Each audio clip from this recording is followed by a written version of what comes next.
Good morning. Forgive the hair and the robe and all that good stuff. It's early in the morning, but I had a thought or two that I thought I would share with those that I love. And yeah, a couple of things. There's people that don't necessarily believe everything that we believe, and they don't. There's some that don't believe anything that we believe. But that doesn't mean that their mind doesn't work and sometimes hit upon truths that can be useful if you're able to chew the meat and spit out the bones. I think of one person, Neil deGrasse Tyson, brilliant scientist, very articulate, evolutionist, doesn't believe in God per se, at least not that I've seen or can tell. But he made a statement the other day that was, I don't know when he made it, but I was looking at it again the other day. And he talked about the number of possibilities in human DNA that could make up a distinct, or as he put it, authentic human being. And he said, the best that he knows anyway, there's been 100 billion people that have ever lived. 100 billion. That's a lot. That sounds like a lot. But when you look at the combinations, the potential, combinations of DNA,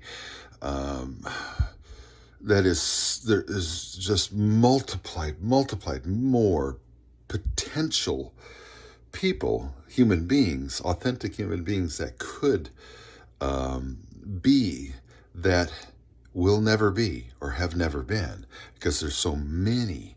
And so the fact that you are listening to this video, the fact that you get up in the morning and experience anything that you experience, good, bad, and everything, it is such a phenomenal, just such an amazing and phenomenal,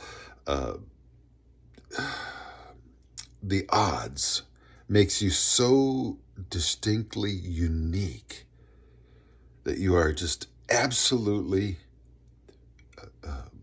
incalculably valuable, which would explain why Jesus voluntarily went through what he went through for you.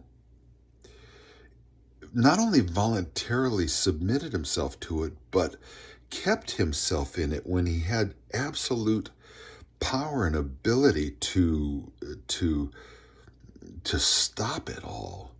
Not only stop it, but he submitted to it. He remained in it. He could have stopped it, and he could have exacted retribution. He had the power, and he resisted all of that.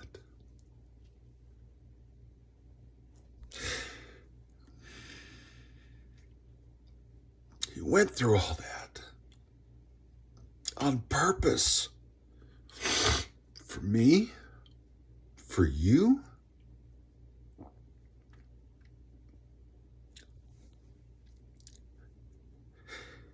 Can you imagine? This wasn't even what I started off to talk about.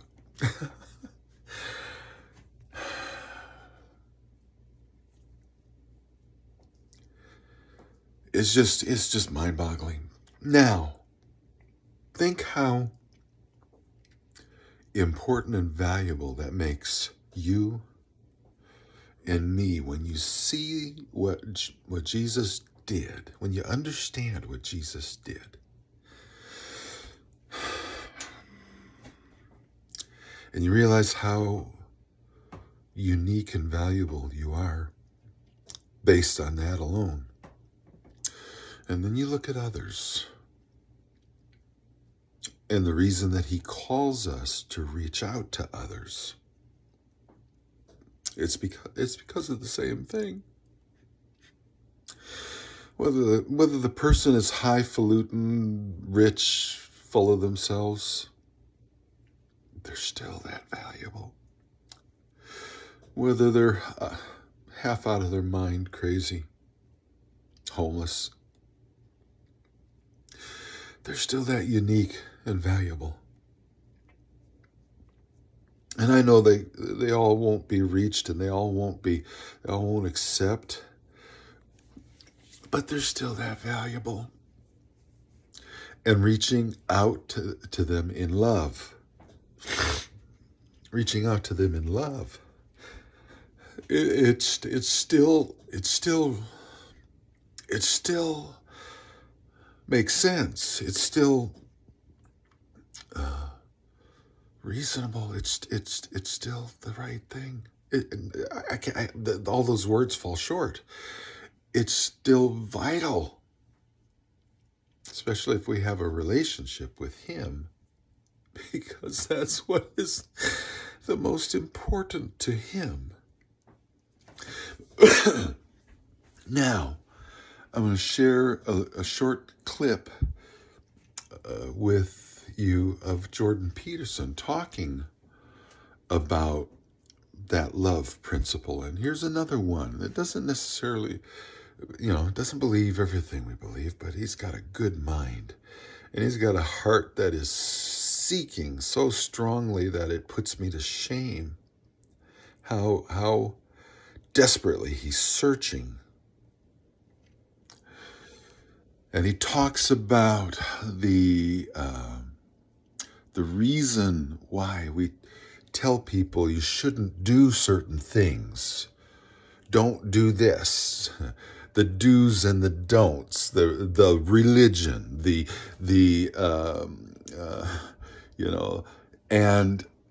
And he gets it right. He gets it right. Now, at the end of his statement, he says there's too much of this in the church and not enough of that. And I want you to understand that that is not the take-home.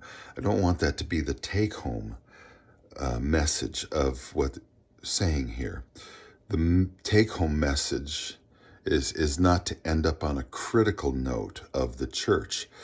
If you think that there's too much of, what he calls the moral authority versus the love in the church, and you are a Christian, realize you are the church. You are a part of the body. You are the church. And if you think there's too much of that, change it by being different. By you being different, by you being what you think should be, that changes the church. So don't just go away from this with a critical look of, well, there's just too much of that in the church. That's not what I'm trying to get at. What I'm trying to get at is this is how we make ourselves and the church more what we think it should be. Let me cut away to that video. It's really good. I hope you watch all the way through. And that's another thing that we're not very good at teaching young people about. You shouldn't do that. It's like there's a sanctimonious authority that goes along with that. That's the wrong tone. It's more like,